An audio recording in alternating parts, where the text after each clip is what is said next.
back to the film and TV channel. Hope you're all staying safe and well. And yes, we've got a chapter 4 in a film franchise, a film series today to have a look at. And yes, well, we're starting very shaky ground with me because I did enjoy chapter 1. Chapter 2 was okay, but I didn't think much of chapter 3, and I wasn't expecting much from chapter 4. So yes, unfortunately, things did pan out as I thought with this. But we'll look at it because a lot of people love this, so I'm not gonna quibble with the majority. So let's have a look at what people are thinking about John Wick chapter 4. Please, if you are new to the channel, push that subscribe button, push the bell notifications. It's great to have you on board. Everything film and TV, reviews, information, vlogs, even the odd quiz thrown in. I don't think I'll be doing a quiz on Mr. Wick, but yeah, it's the sort of thing I would do as more interested perhaps, but there you go. So please join us and give us a thumbs up, guys. As I say, this is all about other people's opinions as well, not just mine. I'll give you my little 2 penny worth at the end, of course I will, but just getting a feel for the film and what other people are saying about it. This is what my reviews are all about. It's not just about me, it's about what other people think, and that's more important as far as I'm concerned. I just enjoy watching films and like to give a view. So give us that thumbs up. It would be great to get 15 likes for this vlog if I can. Much appreciated. Right, John Wick chapter 4, 2 hours 49 minutes. Well, we're off to a sad start there, aren't we? You know me, and if you do watch my vlogs, I'm not into long films. Occasionally get one that justifies it, but not often. 15 certificate, £100 million budget, which is fine there. Well done. I think they've done excellent to keep it to $100 million. So all credit to the makers for that. Of course, it's an action thriller film directed by Chad Stahelski, written by Shay Hatton and Michael Finch, and it's a sequel, of course, to John Wick Chapter 3, Parabellum, which came out in 2019. Doesn't seem that long ago. And of course, the 4th instalment in the John Wick franchise. I think there is plans to be a 5. I know they did say they were going to do 4 and 5 at the same time at one stage, but then decided to put everything into chapter 4, which they probably did do, in fairness. So, but I still think they do plan a chapter 5, but we'll see. As at the 3rd of April 2023, these are all the scores and comments that I've picked up that I'm going to share with you. This is about 11 a.m. UK time. Rotten Tomatoes, their audience like it. Hey, as I said, it's don't pay too much attention to my thoughts at the end. Rotten Tomatoes audience, 4.7 out of 5, 94% positivity. Internet Movie Database, Joe Public, 82,000 scores and reviews, 8.3 out of 10. Meta users, Metascore, Metacritics, their site, their users, 8.6 out of 10. Hey, it sounds good, this, doesn't it?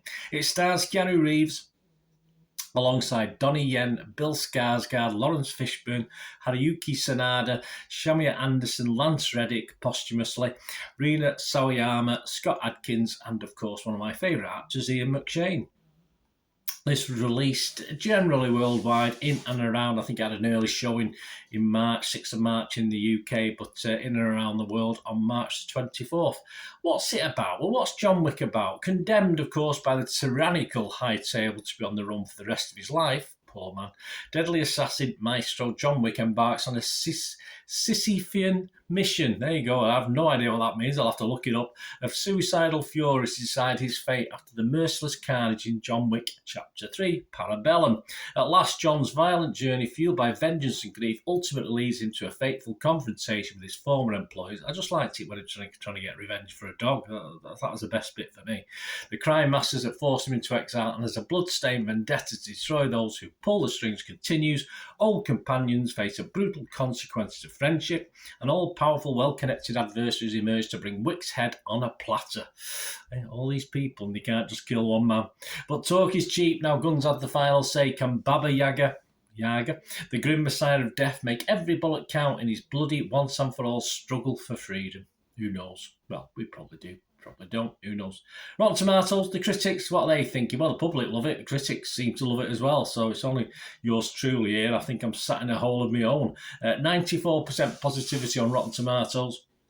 An average rating of 8.2 out of 10. That's based on 305 scores, 288 fresh, and 17 rotten. So there are some people who weren't overly impressed. So there you go. I'll go with that. I'll cling on to that. Roger Moore from Movie Nation, way cool and way too damn long. So I think he's halfway not to liking it because of the length. I'll go with Roger on that one. Hannah Flint from The Sun here in the UK said it might be fighting for fighting's sake, but they sure make it look majestic. Yeah, again, I can't disagree particularly with that. The website's consensus reads, John Wick Chapter 4 piles on more of everything and suggests that when it comes to a well-dressed Keanu Reeves dispatching his enemies in lethally balletic style, there can never be too much. Well, there probably can be.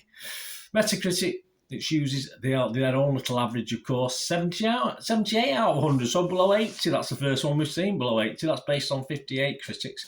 That's 51 positive, 7 mixed, yeah, okay. It scored between 40 and 100. So there were a couple of people who didn't like it. Slant Magazine's Derek Smith, he scored it 50, so he was about halfway. Let me just get this one up.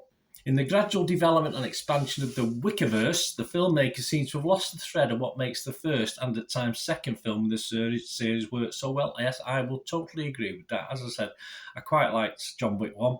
I thought it started to lose its way a little bit in John Wick 2, so I can't disagree with that. Hollywood Reporter's Frank Scheck, though, he hit 90 out of 100. He said, bigger, badder, bolder, longer, and featuring nearly more spectacular set pieces than one movie can comfortably handle. Yeah, should have split it into 2. This could have had 4 and 5, couldn't it? Would have been. I think it might have been work. I think it might have worked, guys. I'm sorry, it probably would have worked for me. This epic action film practically redefines the stakes, does it? Not particularly. Anyway, so my thoughts, guys, before we go. Very positive on this. I'm not so much. If I had to do Rotten Tomatoes, I've only got 2 options, rotten or fresh, and I would have to come down on rotten. Simple as that. Metacritic, Meta users, you get positive, mixed, and negative. I would go mixed on that. And Internet Movie Database, I wasn't going to give this a score. I thought, no, that's a bit churlish because I watched it. It tired me out. But it was, it's worth a score. I'm not going to give it not a score, so I'm going to give it just halfway. I'm just going to give it a scrape, a 5 out of 10 for me. I like the ending. I thought the ending was very good. Last 10 minutes in nearly 3 hours. I'm not particularly a John Wick fan. I've always hinted at that. So I didn't mind the first and I struggled a bit with the second, but the third and now this fourth are just not for me. The character Wick is okay. He's got the personality of a carrot, unfortunately, but none of the other characters, good or bad, were in any way that interesting for me, or God forbid, even funny. I mean, I won't mind a bit of humour. Was there supposed to be humour? I don't know. I mean, the action scenes are so far-fetched. You just need a bit of humour thrown in. But no, even one of my favourite actors, Ian McShane, who's in this, he's just pretty bland. His character, I sort of stick up for John Wick. I want him to do okay, but I say it is, for me, who likes to invest in characters, it's not really a character-driven film, that's for sure. I don't mind comic book action. As I say, I struggle with some of the Marvels, I struggle with some of the DCs, but, as long as the story's good, I can go with it. But, I mean, blind hitmen, yes, weird, but why not? Why not? Friends becoming enemies, normal. Enemies becoming allies, normal. And all this are fun, but please, I just need a little bit of a better story. I mean, the story can be summed up in one paragraph. You don't have to go on about it, about what's happening in this film. And it's just non-stop action, killing and maiming, and people like that, obviously, because of the scores I've seen. There's a story, admittedly not much of one, as I said, you could probably get it into a paragraph. I'm sure the script was interesting, but it was all about, pan left and screen action and all this sort. It wasn't, obviously there were wordy scenes where obviously protagonists was sort of playing cards with each other and doing different things with each other, but they were just boring. They weren't particularly clever in the wordage used. So even when it stopped the action, the scenes for me were a little bit monotonous. But there was some stunning over-the-top action sequences, of course, which do dominate this long runtime.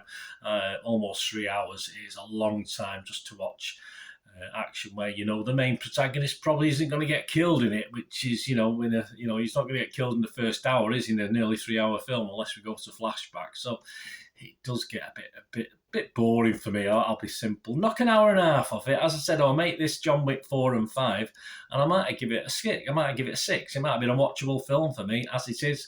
I'll give it a 5, but I do accept I'm in the minority. But I'm sorry, it's just not my thing. I just want a bit more from the movies. I just want a bit of someone to put some effort in on twists and turns and a plot. You're not going to get it with this, unfortunately. Someone was having a dig at Marvel, saying how superior this is to Marvel stuff, but at least there's a bit more of a story to Marvel. There's a bit more humour to go with the far-fetchedness, and there just isn't in this. So I find it all a little bit disappointing, in fairness, for such a a well put together production, which is what it is as far as spend. And I say, for $100 million, they've done very, very well. A bit disappointing for me. As I say, I am in the minority, so if you agree with me, let me know. If you don't, as I say, I've give you all the positives, and then I give you my negative. I think that's what I try and do in these reviews. It's not all about me, it's about what other people are thinking, and most people love it, so all credit to them. I didn't. Thanks for watching, guys. Let me know your thoughts on this film or anything else to do with film and TV. Great to hear from you. So we meet again. Oh, that's one thing, don't I? Please stay safe, everyone. Bye for now.